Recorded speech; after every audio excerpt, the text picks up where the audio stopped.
Adoraria ver uma fila de autógrafos para esta convidada do Festival Tarrafa Literária, a gaúcha Marta Medeiros. Bem-vinda, Marta. Obrigada, Zé. Finalmente, né? Claro que nada substitui a presença, a voz, o olhar e tudo mais.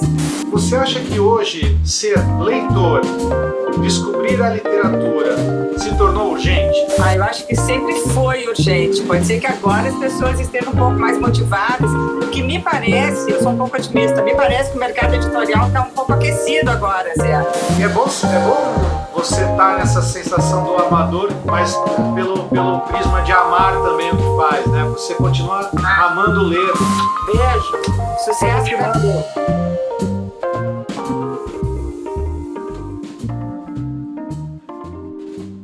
Olá, amigos do Festival Tarrafa Literária, em sua 13ª edição, ainda online, porque a gente tem a cabeça no lugar.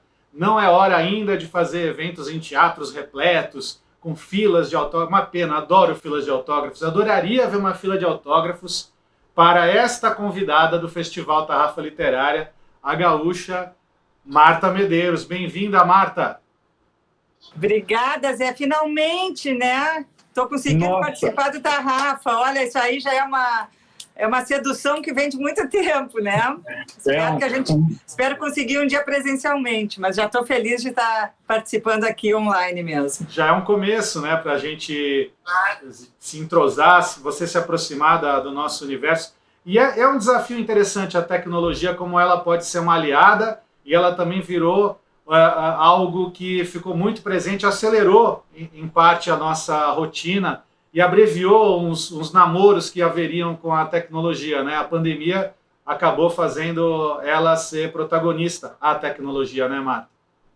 É verdade, é verdade. E independente da pandemia, eu acho que isso vai continuar, porque é também uma via mais econômica, né? Claro que nada substitui a presença, a voz, o olhar e tudo mais. Mas, de qualquer maneira, o Brasil é muito grande, né, Zé? Nem todo mundo consegue se deslocar, é dispendioso e tudo mais. Então, eu acho que a tecnologia vem para facilitar também os contatos do jeito que é possível. Sim, e independente de tudo isso, a gente vai aprendendo a repercutir também em tempo real, simultâneo, o presencial mais o digital, né? Então, futuramente, você poderá estar no Teatro do Século XIX, lindo, que é o nosso palco lá, o Teatro Guarani, que, aliás, apareceu no começo na nossa entrevista aqui. Eu vou fazer aqui uma apresentaçãozinha um pouco mais elaborada a partir da beleza. O especialista em orelhas de livros, os livreiros, tem que ler as orelhas, hein, pessoal? E vamos lá, a partir da apresentação feita pela LPM, sobre a Marta Medeiros, que nasceu em Porto Alegre em 61, publicitária, trabalhou como publicitária e se lançou na poesia com o livro Striptease em 85. Seguiram-se Meia-Noite e um Quarto, em 87, Persona Non Grata, em 91, De Cara Lavada, Poesia Reunida, Cartas Extraviadas e outros poemas. E as crônicas chegaram mais tarde, em 94, e aí vem Trem-Bala, Doidas e Santas, Feliz por Nada, e a estreia na ficção foi com Divan, em 2002, que teve adaptações para teatro, televisão. Em 2020 lançou A Claridade Lá Fora, que é o seu 5º romance. É colunista do Zero Hora e do Globo. Marta,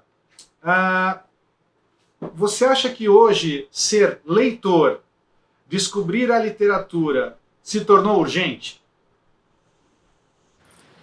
Eu acho que sempre foi urgente. Pode ser que agora as pessoas estejam um pouco mais motivadas, porque me parece, eu sou um pouco otimista, me parece que o mercado editorial está um pouco aquecido agora, Zé. E outra coisa muito legal que está acontecendo é que estão surgindo inúmeros talentos nacionais, homens, mulheres, escrevendo em todos os gêneros, né? Romance, poesia. Então, assim, a literatura ela está bem destacada e as pessoas, eu acho que estão se interessando em ler um pouco mais. Eu espero, né? Porque a gente sabe que nós temos uma concorrência cruel, né? Com as redes sociais, que acabam nos sequestrando o nosso tempo. E as pessoas querem tudo muito já mastigadinho e acabam se afastando da literatura. Mas eu acho que ser leitor é sempre uma ambição que tem que ser urgente. Eu não tenho a menor dúvida que, cada vez mais, eu me convenço de que uma vida sem leitura, eu falo como leitora, não estou falando como escritora, uma vida sem leitura é uma vida muito estreita. Porque você ler realmente você também lê o mundo, né? Você lê a sua volta, você lê a realidade, você desconstrói a realidade, você tem um curso de autodefesa pessoal, né? Vamos dizer assim. Muito bom. Não, e a gente lê o nosso lado escuro também, o nosso lado B, o nosso lado selvagem, porque a gente não é um bloco monolítico, uma coisa só, né? A gente tem a nossa versão, vamos dizer assim, a nossa versão oficial para apresentar ao mundo, mas dentro de nós existem várias versões paralelas que muitas vezes não ganham voz, e através da leitura a gente consegue colocar um holofotezinho, né, em cima dessas nossas versões ainda tão apagadas, e conseguir descobrir mais sobre nós mesmos. E quanto mais autoconhecimento, mais a gente vai conseguir, como tu disse, se defender, né, de tudo que a gente precisa enfrentar numa vida, que não é pouca coisa. Não é pouca coisa. Você sempre se mostrou através das suas crônicas, né? Eu imagino que muitos leitores se espelham e ficam projetando um pouco quem é você a partir do texto, né? Parece que é uma longa autobiografia, né, Marta? Verdade. E você também lida naturalmente com isso, né? Você já corresponde aos seus leitores dessa forma, não é? Mas as redes sociais, elas não tentam ter uma invasãozinha. A crônica você controla mais, não é? Quando você escreve uma crônica nas redes, né? É que a crônica, Zé, eu estou escrevendo crônica há quase 30 anos. Então, tu imagina, eu estou com 60 anos, Zé. Eu comecei escrevendo com 31 ou 32, não me lembro bem exatamente. Então, eu vivi várias etapas da minha vida, aquilo que é um clichê dizer isso, mas na frente dos leitores, né? Porque toda semana, sem faltar nenhuma semana, eu estava ali. Então, aos 30 e poucos, eu estava falando sobre maternidade, porque eu tinha filhos pequenos. Passa um tempo, estou falando de separação, porque, de repente, né, meu casamento terminou, então estou falando sobre essa nova etapa na vida. Depois volto a falar de namorados, depois de um longo casamento, volto a falar sobre a mulher madura que namora. Sabe? Agora eu até não estou falando tanto de relacionamentos, não relacionamentos amorosos, que é uma coisa que eu sempre falei, mas estou falando mais sobre a nossa relação com a solidão, nossa relação com tecnologia, nossa relação com a morte, com a finitude, com a maturidade. Então, assim, não tem como o leitor não ter já uma espécie de raio-x, né, de quem é aquela colunista. Claro que não tenho, assim, a minha vida íntima é preservada, mas daí vem o Instagram para dar mais essa informação para o pessoal, que eu admito. Eu tenho um perfil no Instagram com alguns seguidores, né, alguns milhares de seguidores, e ali eu realmente boto foto com o namorado, boto o que eu estou fazendo. E aí, no fim das contas, a vida da gente virou uma grande revista, assim, uma grande ilha de caras, né? Mas eu acho que ainda dá para a gente não vulgarizar, né, a própria existência, não vulgarizar a própria carreira. Mas a crônica, ela tem essa característica, né? Principalmente a crônica. Ela, por ser cotidiana, por ter uma periodicidade, né? Assim, ou ela é diária, ou ela é semanal, quer dizer, tu está sempre dentro da casa do leitor, é inevitável que exista a criação de uma espécie de vínculo entre o leitor e o colunista, a ponto de o leitor muitas vezes te cobrar, ficar realmente zangado quando tu escreve alguma coisa que não corresponde ao que ele pensa. Ele briga contigo, ele corta relações, depois ele volta, ele pede perdão. É uma coisa assim, passional, quase. Mas isso, eu acho que isso é como se fosse um troféu, né, pro escritor também, porque você consegue provocar e gerar essa relação. Isso é um patrimônio, né? Você ter o teu leitor real, né? Aquele cara... Tem que saber lidar com isso também, né, Marta? Senão as coisas acabam ficando meio pesadas, né? Ainda mais numa demanda de carência com a pandemia, que o mundo realmente ficou diferente, né? Ficou... agora eu lembro de coisas antes da pandemia. Mas era antes da pandemia. A gente, né? Eu fui no estádio de futebol com 80 mil pessoas. Eu falei, nossa, 80 mil pessoas no estádio. Foi outra vida, né? Parece que foi outra vida, que a gente não... Mas é isso. Não... existe uma vinculação, uma fidelização com o leitor que acaba realmente transformando, acaba com essa distância e o leitor se sente muito à vontade de interagir, de palpitar e de brigar contigo, inclusive, e também te idolatrar. Quer dizer, são todas as emoções misturadas. É como se fosse um relacionamento de verdade mesmo, só que ele não existe, né? Ele é um relacionamento meio fantasioso, porque eu não conheço, apesar do leitor me conhecer de certa forma, sabe como eu penso, porque eu transmito isso através do meu trabalho, eu não conheço esse leitor, ele é um ser invisível para mim.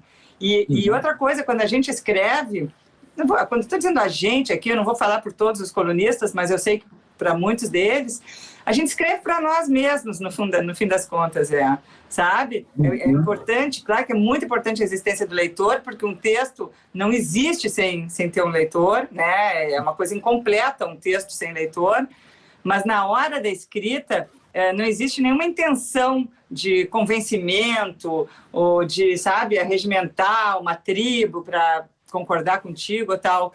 É realmente eu pelo menos, é uma tentativa de compreensão da gente mesmo. Quando eu escrevo, eu estou tentando me compreender aquilo que eu estou escrevendo, o que eu estou pensando, o que eu estou sentindo. É dar uma forma física, vamos dizer assim, para algo que é muito subjetivo.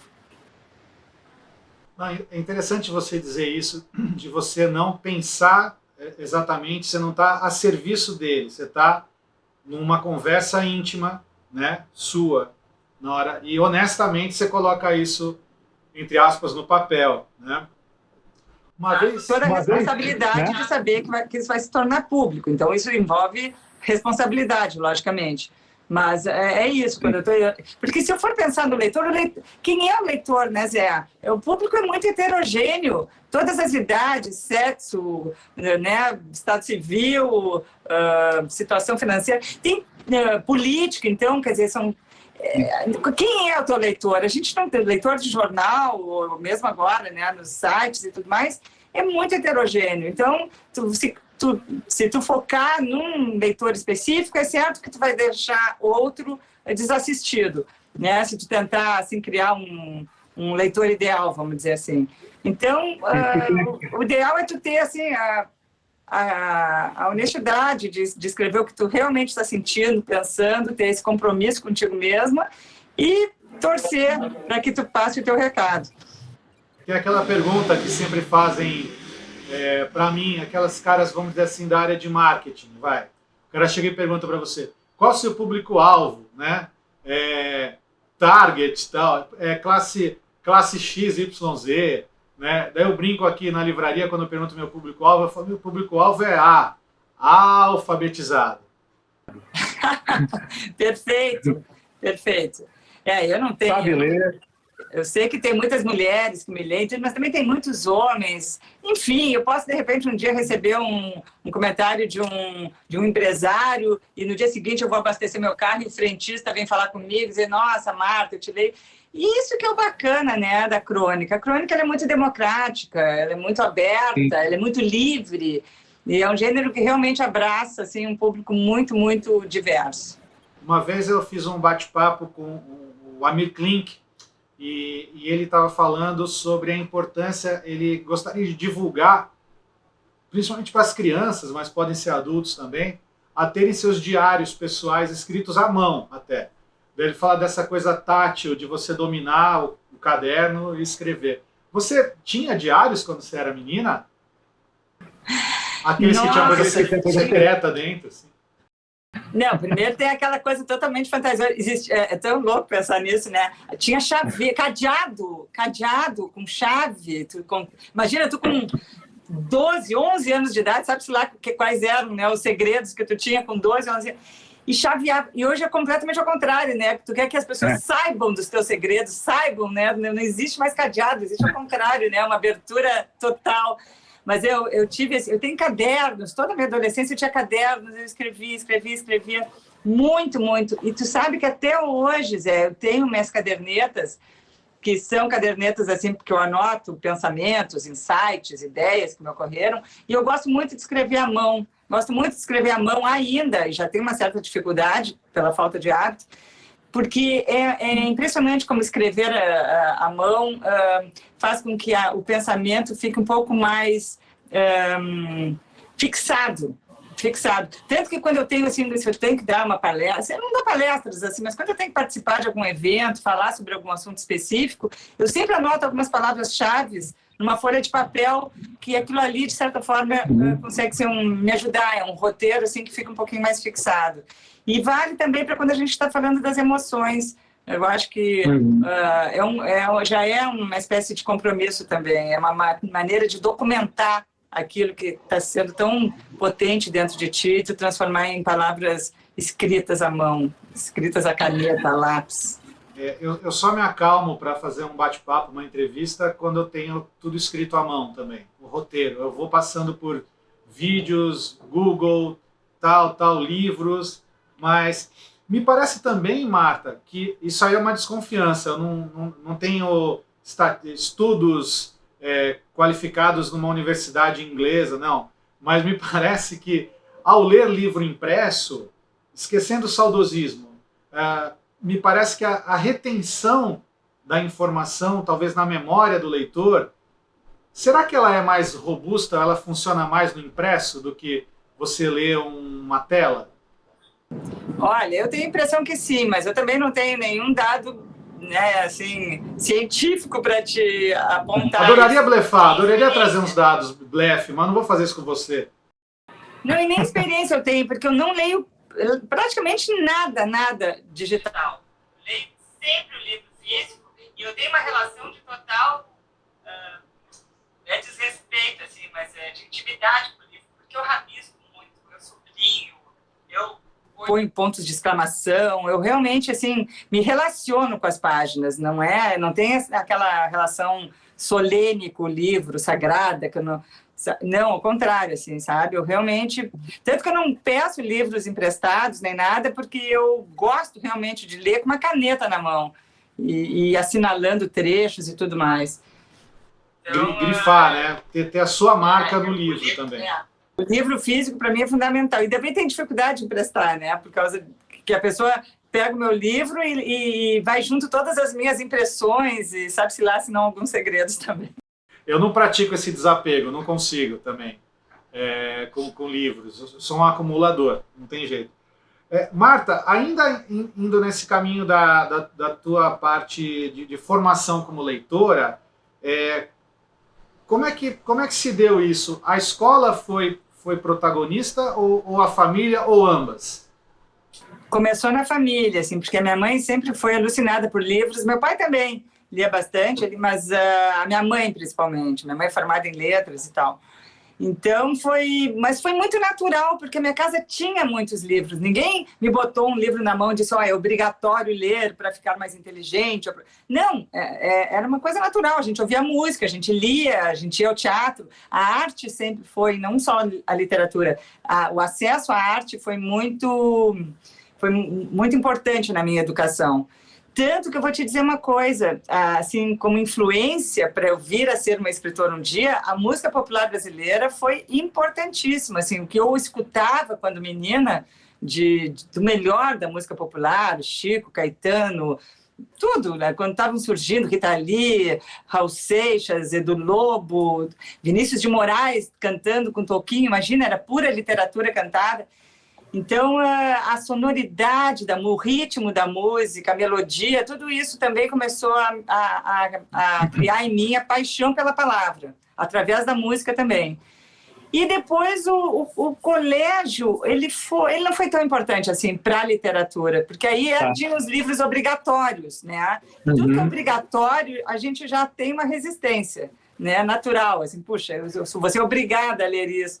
Então, eu me lembro que eu tinha, assim, uma certa antipatia por algumas determinações de professores. Mas é que eu já tinha em mim o hábito da leitura natural. Então, eu sempre prezei muito a liberdade. Eu ficava meio assim, vou deixar de ler uma coisa que eu estou afim, porque eu tenho que fazer uma prova sobre o tal livro.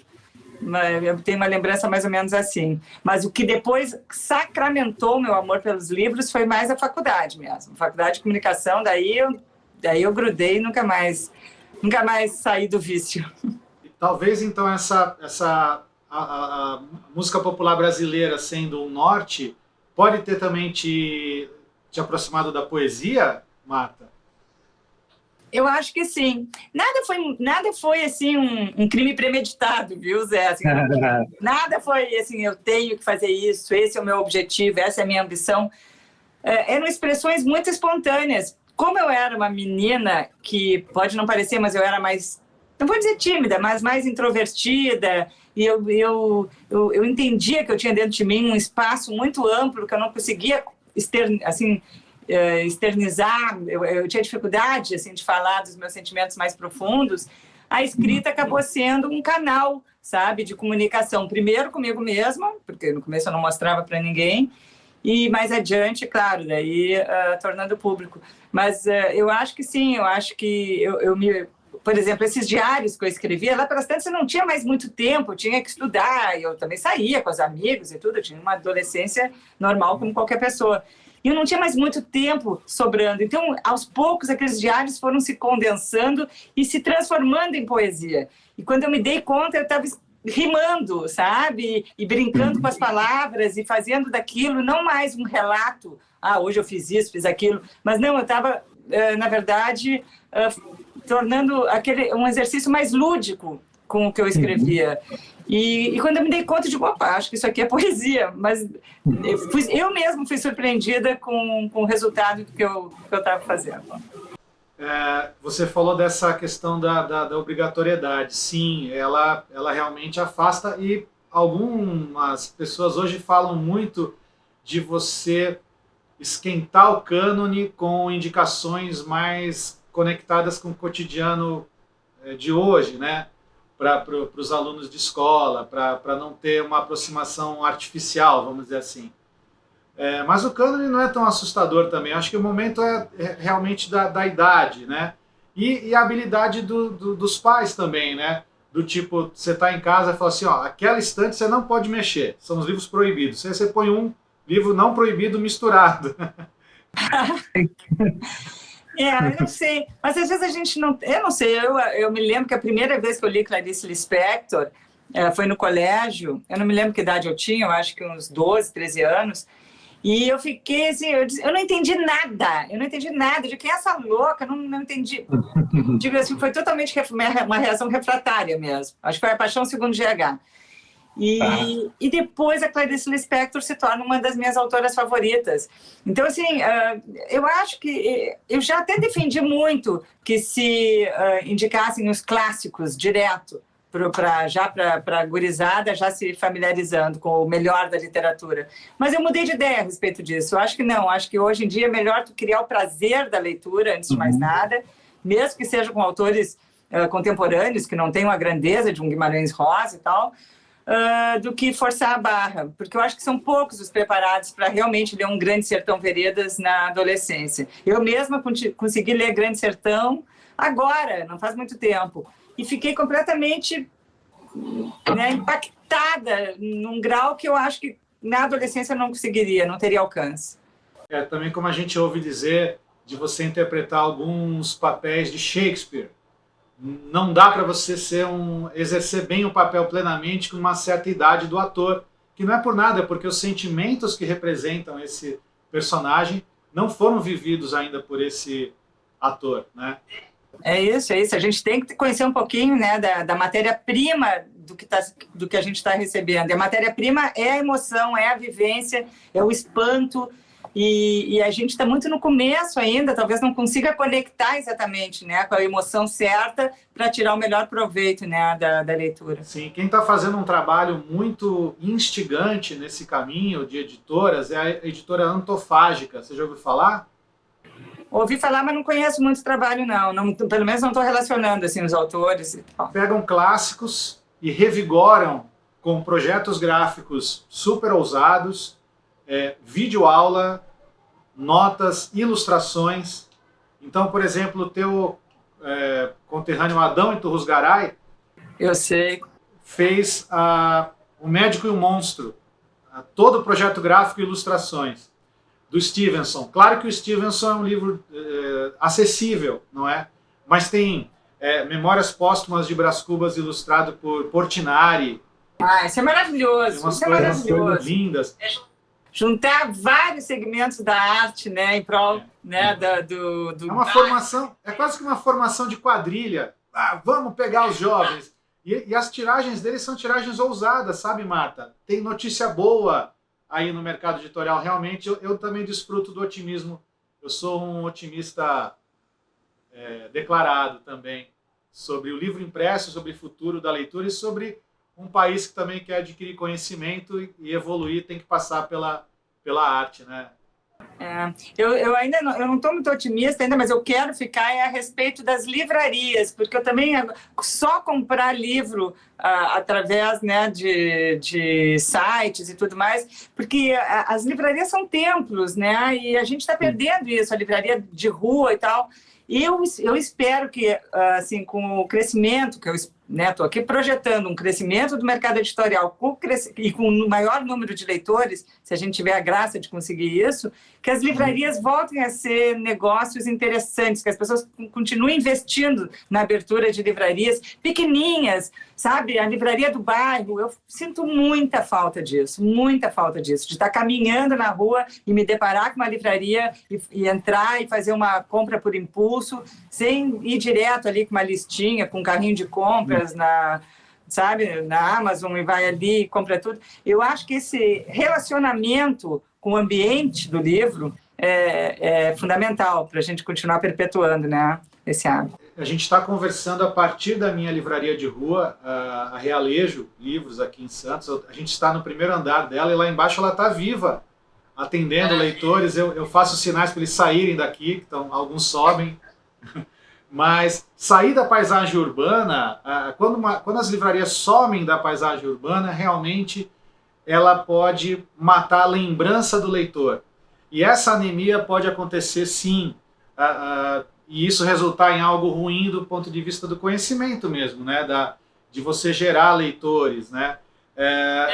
Engraçado que tu falou a palavra anemia, porque saíram as livrarias e entraram as farmácias. E é uma sociedade doente mesmo, né? Porque tu caminha num quarteirão e tu encontra 4 farmácias e caminha um bairro inteiro e não encontra uma livraria. Quer dizer, isso é muito sintomático, né, da doença de uma sociedade. Eu tenho mau humor também com barbearia que tem cerveja, sabe? O Rui Castro falava isso também. Quando a padaria começou a vender cerveja no botequim, pão é na padaria, e vai fazer a barba, cortar o cabelo, vai no barbeiro. Aí vão dizer que a gente é conservador. Não, você precisa dar o caminho mesmo, ser inspirador para o teu cliente, para o seu leitor.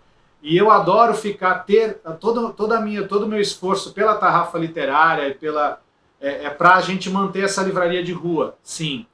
Eu brinco que eu me transformo em muitos para continuar sendo o mesmo. Ser um livreiro é a base de tudo. Falando de polêmicas, Marta, eu lembrei, quando você está falando dos cânones e dos clássicos puros, o que você acha levemente, tranquilamente, sobre essas questões do Monteiro Lobato, dessas adaptações? Do politicamente correto, de fazer... Eu acho tão complicado censurar. Olha, eu não consegui chegar numa conclusão ainda, Zé. Por exemplo, Monteiro Lobato, certas falas da tia Anastácia são realmente... a gente fica chocado hoje em dia, né, de ler certas coisas. Mas aí eu fico pensando, não, quem sabe, né, uma nota uma nota da editora falando, sei lá, contextualizando a época e tal, mas também... Sem mutilar, né? Quem é que vai ler essa nota? Como é que vai contextualizar racismo, sabe? É uma coisa complicada. Então, eu realmente não tenho assim um veredito para te dar a respeito disso. Mas também acho que a gente não pode ficar malucos. Eu tenho um amigo, escritor, eu não vou citar ele, que está reescrevendo todo um livro que ele publicou 10 anos atrás, porque ele reconheceu que foi super machista, e está reescrevendo todo o livro. E eu mesma, agora participei de um projeto, eu já fui muito machista, sabe? Eu vejo crônicas minhas, eu tenho 30 anos, 35, se contar desde a poesia, e é claro que eu já cometi erros. E daí eu fico pensando, o que eu vou fazer? Eu vou passar o resto da minha vida agora me desculpando? Não tem como, né? Agora a gente está vivendo um novo mundo, graças a Deus, mas o que foi publicado tá complicado. Aí que vira, então, assunto para a gente debater, para não repetir erros e tal. Mas reformular tudo, eu acho complicado. Talvez não mutilar, né? Não tirar, mas sim explicar. Seriam notas de rodapé, mas seriam inúmeras. Seriam inúmeras, né? Seria outro volume, né? Só. Pois é. E não sei, eu realmente acho difícil, assim, e não é só literatura, existem... Outro dia eu estava vendo um trecho, até nem toda, uma entrevista da Tereza Cristina, cantora, falando que, quer dizer, eu não consigo mais cantar certos sambas, e sambas assim, não são samba de Noel Rosa, samba de Cartola, que falava, naturalizava a agressão da mulher, sabe? A violência contra a mulher, sabe? Como uma coisa natural. A nega é minha, eu bato nela e tá tudo certo. Então, assim, o mundo está passando por uma grande transformação, nós estamos em plena revolução, né, moral, e aí a arte, nós temos que continuar essa discussão. O que nós vamos fazer com aquilo que foi produzido antes e que hoje não dialoga mais, né, com o novo tempo? Sim, é um desafio grande mesmo. Você reescrever, eu acho um excesso mesmo, assim, mas é difícil, você não dá para cravar um caminho, né? Realmente. Eu não sei ainda, eu não consigo falar sobre isso e ter assim a solução. Eu realmente ainda estou, sei lá, pensando a respeito, porque eu não tenho realmente uma solução, um caminho para apontar, mas é uma reflexão que é preciso fazer. Você já chegou a ter algum ruído em redes sociais, Marta, de tentativa de cancelamento? Você já entrou em alguma bola dividida, para usar um termo do futebol? Sim. Já aconteceu, mas não em função de eu ter sido machista ou alguma coisa assim, mas é questão política, né, Zé? Porque nós estamos passando por uma época de polarização muito grande. Então, no momento que tu né, não está no muro, tu te posiciona, vai ter o outro lado que vai vir para cima. Então, cada vez que eu falo contra o Bolsonaro, eu perco alguns seguidores. E tudo bem, que perca, sabe? Mas eu acho que nós temos a nossa liberdade de expressão. Agora, realmente, a política virou né, pólvora pura agora. Né? Falou sobre isso, tu leva patada de tudo que é lado. Mas tem outra coisa, você também seria cobrada se você não se manifestasse. O isentão está fora de moda, né, também. Exatamente. Então é o seguinte, a gente tem que ter uma couraça hoje em dia, porque as redes sociais botou todo mundo na arena. Ninguém mais está protegido, sabe? As redes sociais agora é uma arena de guerra. Então, tu tem que fazer valer a tua opinião, a tua verdade, te posicionar. Acho que tem que se posicionar, sim, e marcar com as consequências. E procurar fazer isso com a elegância possível, né? Porque eu ainda tenho essa preocupação de não ser agressiva, de respeitar e tal, mas não, tem horas que não adianta, né? Que alguém pega e te diz, não, tu está fora. Então, fico fora, sem problema. Claro. Falando da pandemia, você notou alguma alteração, mexeu com a sua produção? Você escreve diferente depois da pandemia? Você tem algum tema que você não aborde? Você mexeu com alguma coisa contigo? Olha, eu acho que mexeu muito comigo, mas eu ainda não consigo perceber exatamente o quanto mexeu. Eu acho que isso é uma coisa que eu vou precisar de mais distanciamento para perceber. Mas eu não tô legal, assim, sabe? Eu sinto... Não o meu dia a dia. Meu dia a dia não mudou tanto, Zé, porque quem escreve está em home office. Eu estou home office há 30 anos, sabe? Gosto de ficar em casa. Não perdi o emprego, né? Não tive grandes consequências. Claro que baixou, né? Meu poder aquisitivo baixou, porque vendi menos livros, não fui fazer palestras, não fiz nada. Mudou um pouco, mas não perdi o meu ganha-pão, continuei escrevendo e tal. E ficar em casa, para mim, não é nenhum castigo. Nunca foi, nem quando eu era criança. Sempre gostei de uma vida mais protegida, isolada, assim. Mas, claro, né, eu imaginei que isso ia durar 2, 3 meses. De repente, 1 ano e meio, tu começa a pirar, porque tu precisa de gente, tu precisa, né, de convivência. O grande palco da vida é a rua. Então, é claro, daí tu começa a criar uma neurose, né, de ficar o tempo inteiro entre quatro paredes. A minha escrita acho que está mudando, mas não sei até onde a pandemia tem a ver com isso e até onde tem a ver com a...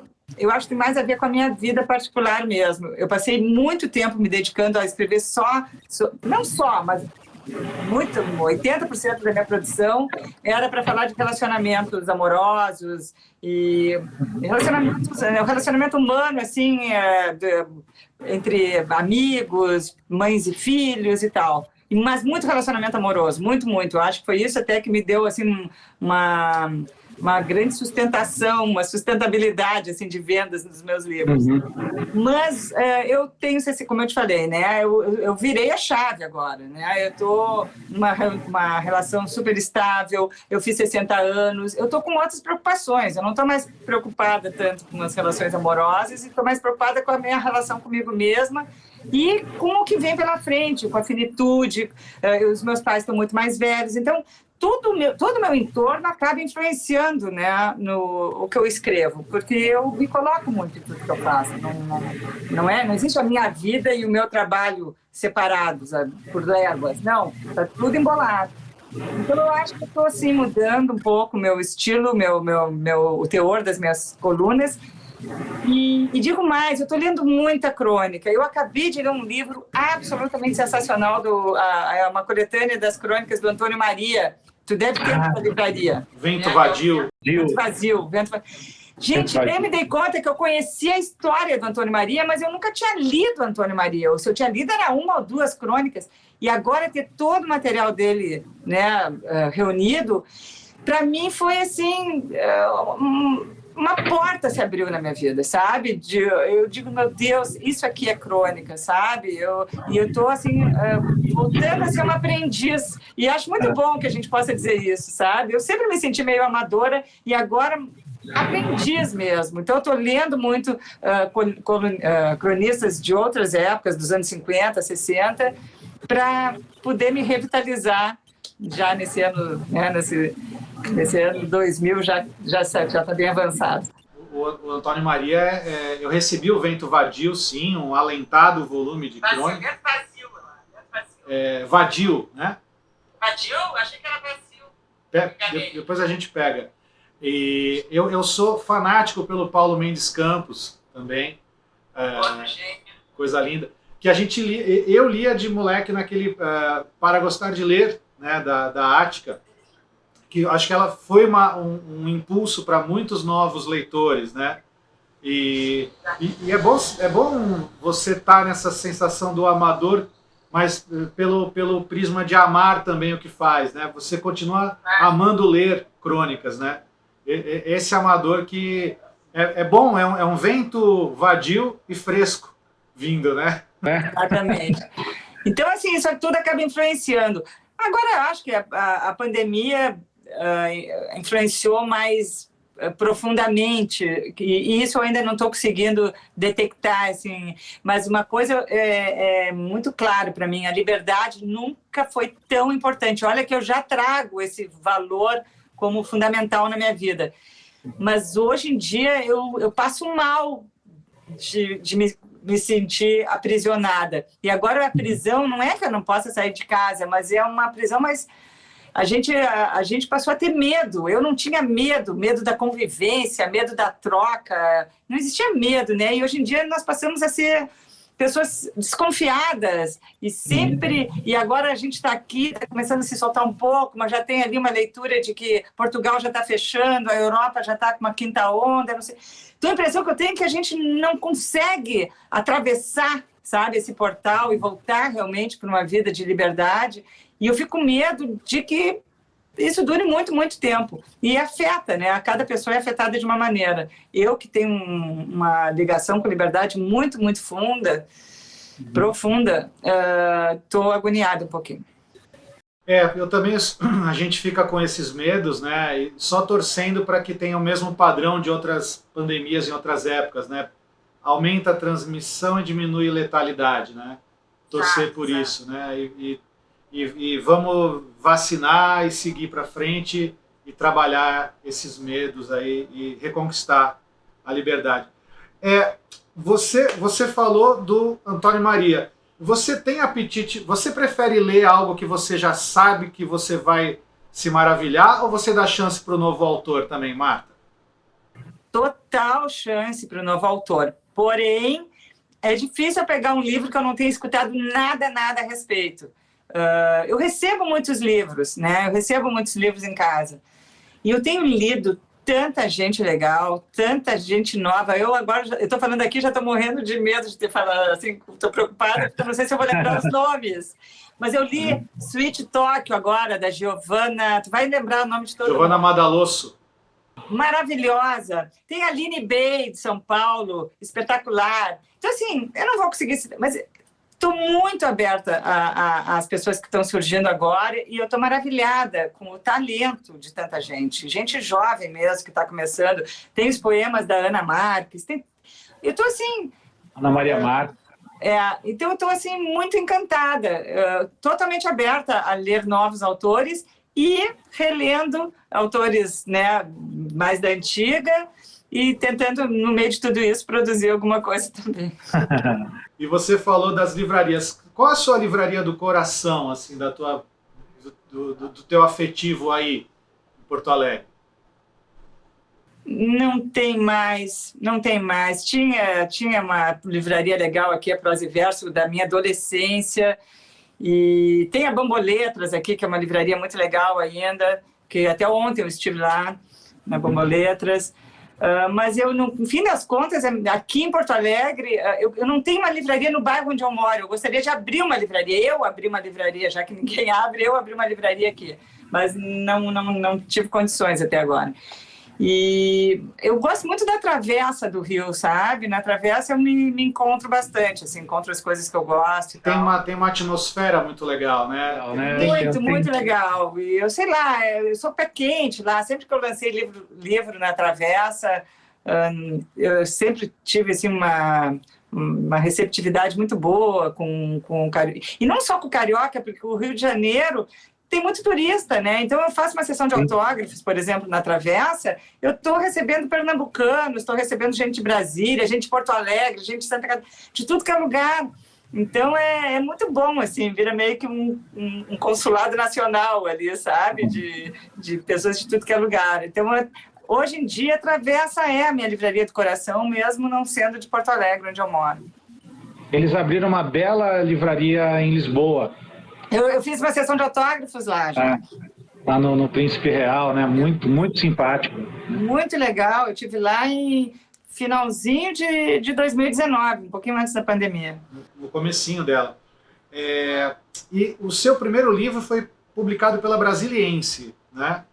Que era onde trabalhava o Luiz Schwartz, não era isso? Naquela época? Exatamente. Mas o meu contato era todo com o Caio Graco Prado. Eu não falava com o Luiz lá. Todo meu lançamento, foi em 1985 isso, e eu e o Caio, putz, eu nem sei o que tu ia perguntar e já me atravessei aqui, desculpa. Ótimo, eu queria te provocar só, ótimo. Não, mas é isso, assim, porque a gente teve uma troca de correspondências, olha que maravilha, eu e o Caio chegamos a trocar correspondências, Caio Graco Prado, estou falando, né, não Caio Fernando. Lendário Caio Graco Prado, né? Exato, eu me lembro que quando ele faleceu, muito moço, 50 e poucos anos, num acidente de moto e tal, eu fiquei muito chocada, mas o meu começo foi um conto de fadas, né, Zé? Porque eu mandei pelo correio uns poemas para ele, sem nem saber quem era, totalmente sem noção e deu tudo certo e olha só onde estamos. Muito genial. E eu te falei isso da Brasiliense porque ela tem um histórico dentro do mercado editorial. A LPM também, né, uma editora importante. E é muito legal também você manter as suas relações, apesar do território não existir tanto mais, né, Marta? Com a tecnologia, você mantém a teu pé Imagina, Zé, o meu segundo livro de poemas eu já lancei pela LPM, em 1987. Então eu tenho um relacionamento com a LPM muito mais longa do que eu tive do meu casamento, que eu tive com amizade. Eu brinco, assim, o Ivan é um marido, o Ivan Pedro Machado é quase um marido editorial, sabe?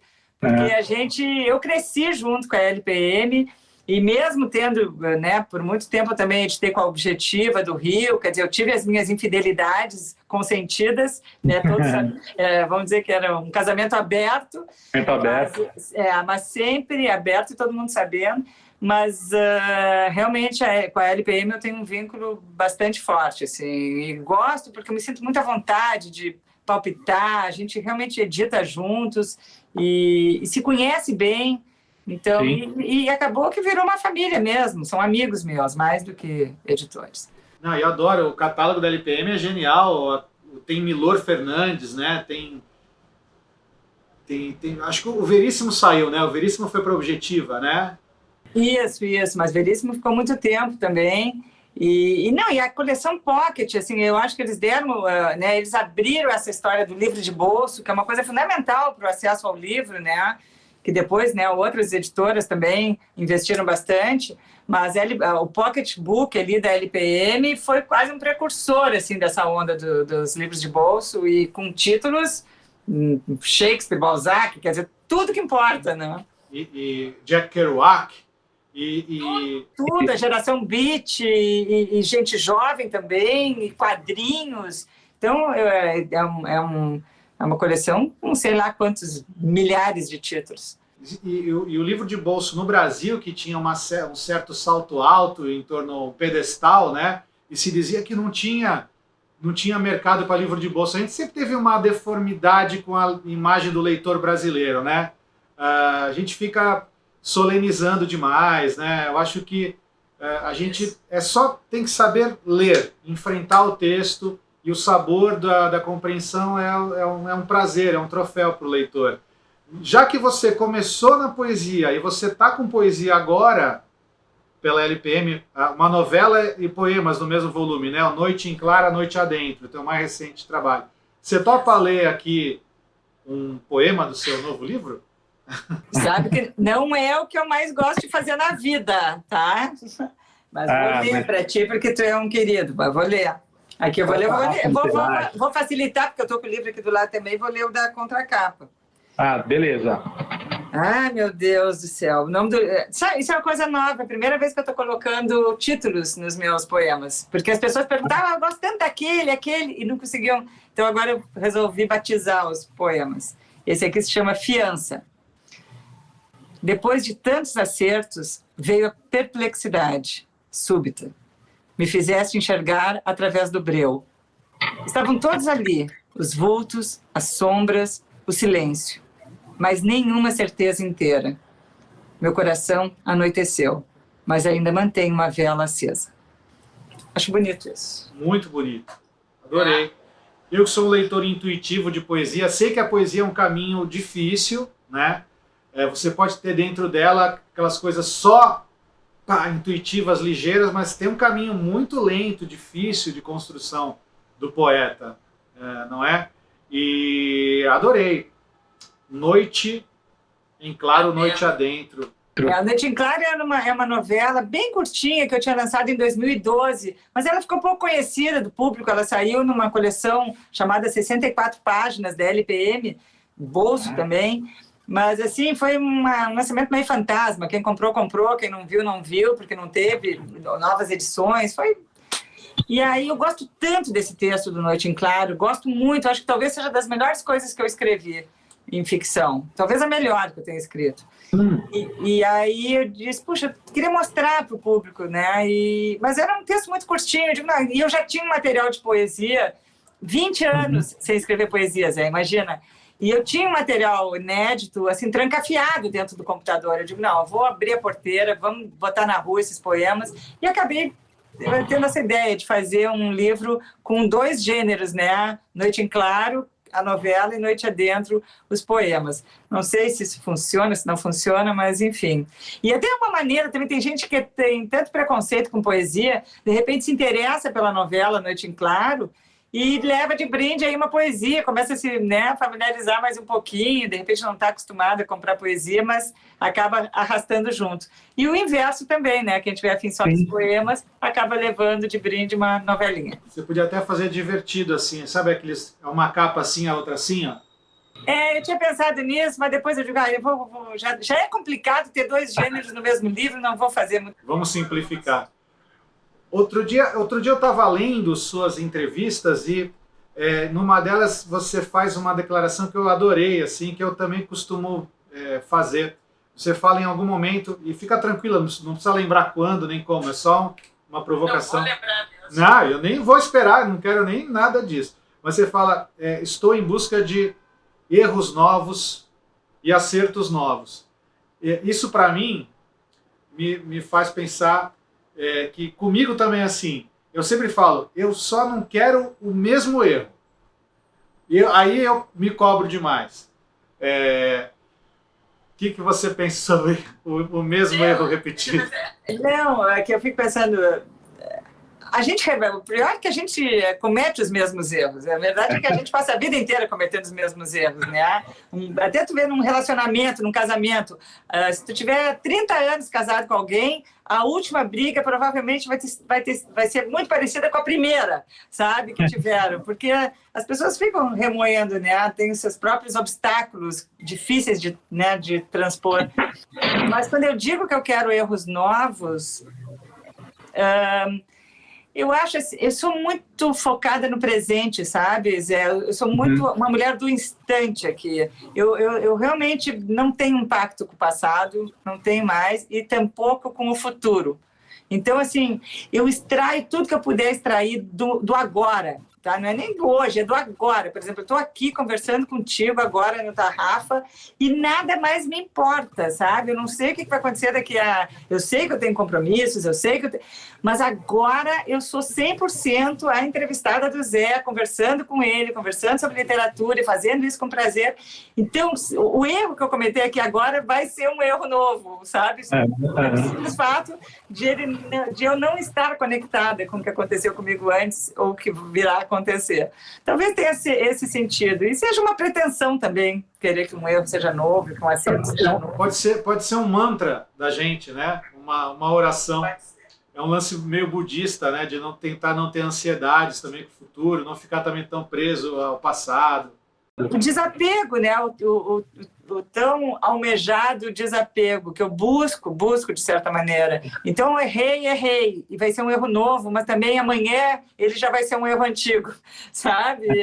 Ficar cultuando as coisas e dramatizando e fazendo um altar para tudo, sabe? Para os meus erros, Eu não quero fazer altar para nada, sabe? Eu quero caminhar de pé descalço pela vida, sem olhar muito para trás. Muito bem, Marta. Eu quero te agradecer demais que essa estreia online, que eu quero presenciar um dia, a gente vai conseguir. Mas eu adorei essa conversa contigo, uma conversa aberta. Como é o teu trabalho? Você é muito você é um espelho do que você escreve, isso é um elogio, é genial, porque você é você mesma. Adorei a maneira como você escreve, não tem construções assim de personagens mirabolantes, você está sendo... Não tem obstáculos. Genial. E tem uma frase, um termo que eu também tenho um pouquinho de resistência, é aquela palavra gênio incompreendido, né? Se não é compreendido, não é gênio. É legal você chegar no receptor, chegar no leitor e agradecer o trabalho que você faz pelos leitores, por você primeiro, que você escreve para você, e ok, maravilhoso, mas a legião de leitores que foram se encantando com o teu trabalho. Então, a Tarrafa Literária e eu, Zé Luiz Tarran, agradecemos demais a estreia da Marta Medeiros no festival em sua 13ª edição. Obrigado, Marta. Eu que agradeço, muito obrigada. Um prazer estar aqui contigo.